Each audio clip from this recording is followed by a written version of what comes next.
मसीह के नाम से सबको जय मसीह की। आज का वचन है मलाकी की किताब, उसका 4 अध्याय 2 वचन। परंतु तुम्हारे लिए जो मेरे नाम का भय मानते हो, धर्म का सूर्य उदय होगा और उसकी किरणों के द्वारा तुम चंगे हो जाओगे और तुम निकलकर पाले हुए बछड़ों के समान कूदोगे और बांधोगे। मेरे प्रियो, हम परमेश्वर प्रभु यीशु मसीह के ऊपर भय रखते हैं, प्रभु यीशु मसीह को विश्वास करते हैं, उनके ऊपर विश्वास करते हैं, उनके वचनों के ऊपर हम विश्वास करते हैं, प्रभु यीशु मसीह का भय मानकर चलते हैं, उनका वचन का भय मानकर चलते हैं। हम प्रभु यीशु मसीह के पीछे जब चलते हैं तो कई सारे परेशानियां झेलने पड़ते होंगे, कई सारा मुसीबतें आते होंगे, कई सारा दुर्बलता हमारा शरीर में आते होंगे, क्योंकि प्रभु यीशु ने भी झेला।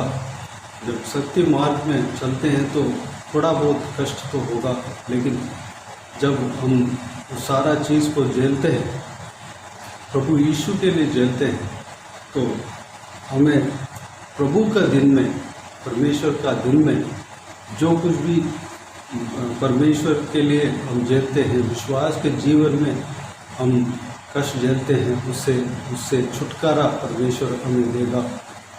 प्रभु के दिन में, परमेश्वर के दिन में हम उनके किरणों के द्वारा चंगे हो जाएंगे।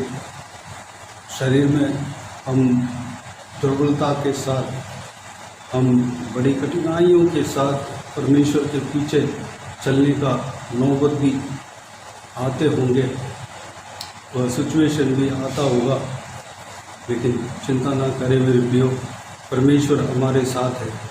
यह दुर्बलता ऐसे ही नहीं रहेगा, यह कमजोरी ऐसे ही नहीं रहेगा, परमेश्वर हमें चंगा करेगा। हम जो धर्म के काम करते हैं, प्रभु यीशु मसीह के ऊपर भय मानकर हम चलते हैं, उसका फल हमें ज़रूर मिलेगा। हमें हमारा परेशानियों से, संकटों से, मुसीबतों से एक दिन छुटकारा परमेश्वर देंगे। इसी धरती में प्रभु का एक दिन आएगा हमें छुटकारा देने के लिए, उस समय छुटकारा देगा जब परमेश्वर का राज्य, जब अनंत जीवन में जब हम प्रवेश करेंगे, प्रभु का राज्य आएगा, उस समय हम पूरी तरीके से चंगे हो जाएंगे और पाले हुए बछड़ों के समान कूदेंगे और फांदेंगे। प्रभु का दिन कब आएगा?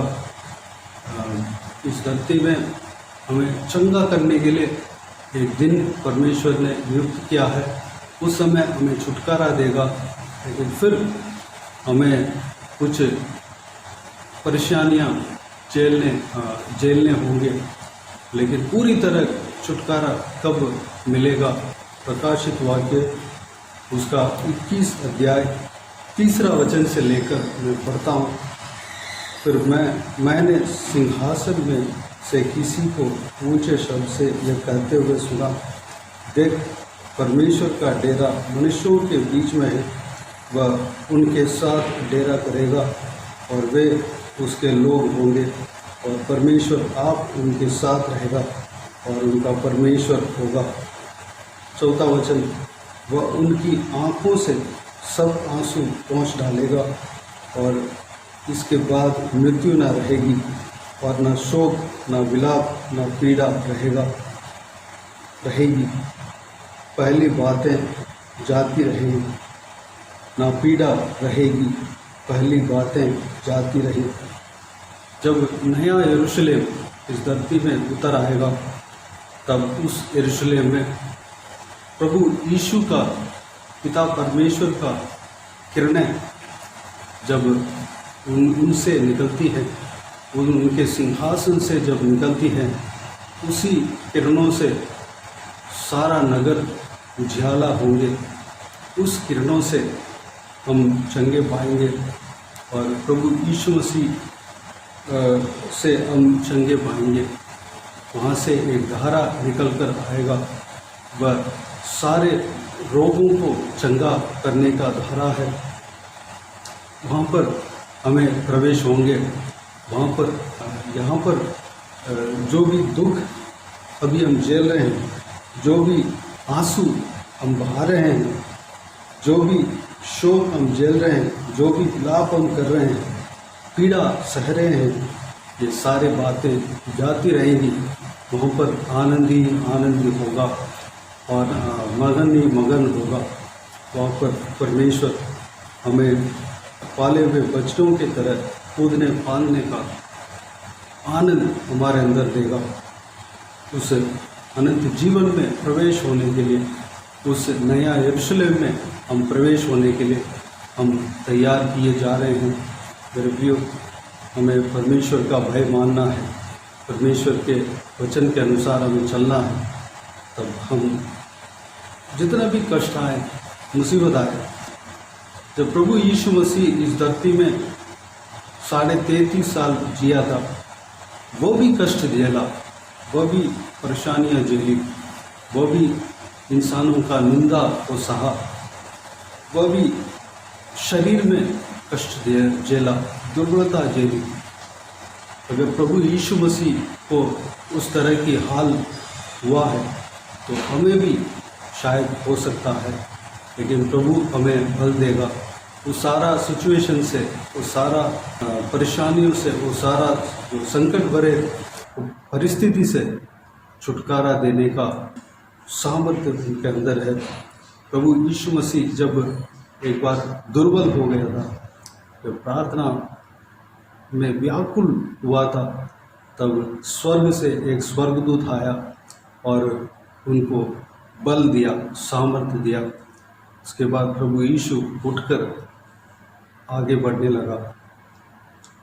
वो शरीर में था इसलिए उनको यह दुर्बल आया, लेकिन वह परमेश्वर है। मेरे प्रियो, हम भी शरीर में हैं, हमारे भी दुर्बलता आती है, हमारा भी कमज़ोरी आती है, लेकिन प्रभु यीशु उनका स्वर्गदूत को भेजेगा, परमेश्वर उनका स्वर्गदूत को भेजेगा, हमें सामर्थ्य देगा, हमें बल देगा, हमें आत्मिक जीवन में आगे बढ़ाने के लिए हमें उत्साह करेगा, हमें बलवंत करेगा, हमें चलाएगा। प्रियो, परमेश्वर हमारे हाथ को कभी छोड़ने वाला नहीं। हम कैसे भी हालात में हो, हम एक गुण हमारे अंदर होना चाहिए, परमेश्वर का भय मानना। वह गुण अगर हमारे अंदर है तो परमेश्वर हमें संभालेगा। किसी भी परिस्थिति में हो, किसी भी दुर्बलता में हो, हमें थामेगा, हमें चलाएगा, हमें आखिरी तक हमारा हाथ को नहीं छोड़ेगा, आखिरी तक हमें चलाएगा, अनंत जीवन में प्रवेश कराएगा। हमें एकमात्र जो वचन, ये इस एक बात को हमें पालन करना है, प्रभु यीशु मसीह का भय मानना है। मेरे प्रियो, आइए इस वचन के अनुसार हम चलने के लिए, प्रभु यीशु मसीह का भय मानने के लिए, परमेश्वर का व्यवस्था का भय मानने के लिए, परमेश्वर का वचन का भय मानने के लिए अपने आप को परमेश्वर के हाथों में समर्पित करें। आइए प्रार्थना में जाएं। स्वर्ग पिता, दयालु परमेश्वर, आपको धन्यवाद देता हूँ आज के इस बहुमूल्य वचन के लिए, आपको धन्यवाद देता हूँ परमेश्वर। बीते हुए दिनों में हमें संभाला, बचाया, सुरक्षित रखा, आपको धन्यवाद देता हूँ परमेश्वर।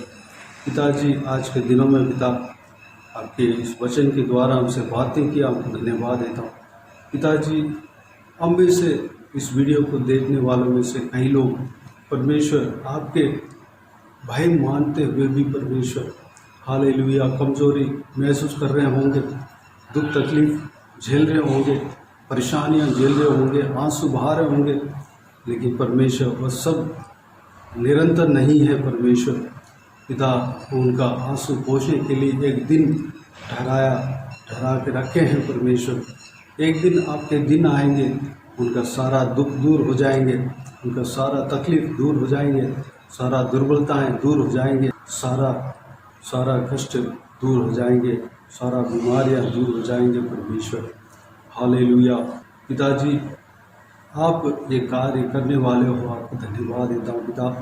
परमेश्वर जो कोई भी जन दुर्बल है, बीमार है, जो कमज़ोर है, जो दुख झेल रहे हैं, उन सभी को आपके हाथों में सौंपते हैं परमेश्वर। उन सबका आंसुओं को पहुँचना, दुर्बलता को दूर करना, कमजोरी को दूर करना, परेशानियों को दूर करना परमेश्वर, उनको बल सामर्थ से भरना। जिस तरह आपके स्वर्गदूत परमेश्वर प्रभु यीशु मसीह के पास आया और उनको बल दिया, सामर्थ दिया, आगे आत्मिक जीवन में प्रभु की योजना को पूरा करने के लिए बल दिया परमेश्वर, हमें भी बल देना, सामर्थ देना परमेश्वर, आगे बढ़ाना। पिता, हम नया यरूशलेम में जो इस धरती में उतरने वाला है, उस नया यरूशलेम में प्रवेश होने के लिए हमें तैयार करना परमेश्वर। पिता, जब हम उस यरूशलेम में, नया यरूशलेम में प्रवेश करेंगे तो हमारा जीवन में कोई दुख नहीं होगा, कोई आंसू नहीं होगा, जो कोई तकलीफ नहीं होगा, कोई कष्ट नहीं होगा परमेश्वर। हम हालेलुया बछड़े की तरह कूदेंगे, बांधेंगे परमेश्वर, हम आनंद से भरेंगे। धन्यवाद होता इस विषय के लिए हम तैयार होने पाए, अनुग्रह देना पिता। हालेलुया धन्यवाद। सारा व्यूअर्स को आशीष देना, संभालना, सुरक्षित रखना, बाकी सारे बातों को आपके हाथों में सौंपते हैं। हालेलुया। हर एक जन को आशीष देना, जो कुछ भी काम आज के दिन में करने जा रहे हैं उन सबका सारा काम में सफलता देना परमेश्वर। बाकी सारे बातों को आपके हाथों में सौंपते हैं परमेश्वर। सभी को संभालना, सुरक्षित रखना, आशीष देना, हर एक का संग रहना परमेश्वर। प्रभु यीशु मसीह के नाम से सारे बातों को मांगते हैं और पा लेते हैं। सारा जलाल आदर महिमा आपको मिलती रहे। आमीन आमीन। प्रभु यीशु मसीह के नाम से प्रभु यीशु मसीह का आशीष और अनुग्रह हम सभी के ऊपर बने रहें। आमीन आमीन। मेरे प्रियो, इस चैनल को सब्सक्राइब करें और शेयर करें। अगर किसी को भी प्रार्थना का विषय हो तो डिस्क्रिप्शन में और स्क्रीन में प्ले हो रहा है उस नंबर पर कॉल करके प्रार्थना करा सकते हैं। हम आपके लिए प्रार्थना करेंगे। आप अपना पर्सनल प्रेयर में प्रार्थना करते वक्त हमें भी याद रखना, हमारा परिवार के लिए, सेवकाई के लिए, सेवकाई में जुड़े हुए हर एक जन के लिए और हर एक सब्सक्राइबर्स के लिए प्रार्थना करना और इस सेवकाई के उन्नति के लिए प्रार्थना करना, प्रभु यीशु मसीह का अनुग्रह के लिए प्रार्थना करना, सभी का परिवार के लिए प्रार्थना करना, आशीष के लिए प्रार्थना करना। इस सेवकाई के द्वारा परमेश्वर आपके जीवन में कार्य किया हो वो भी हमें बता सकते हैं, ताकि हम सब मिलकर परमेश्वर का धन्यवाद दे सकें, महिमा कर सकें। प्रभु यीशु आप सबको आशीष दे। आमीन आमीन।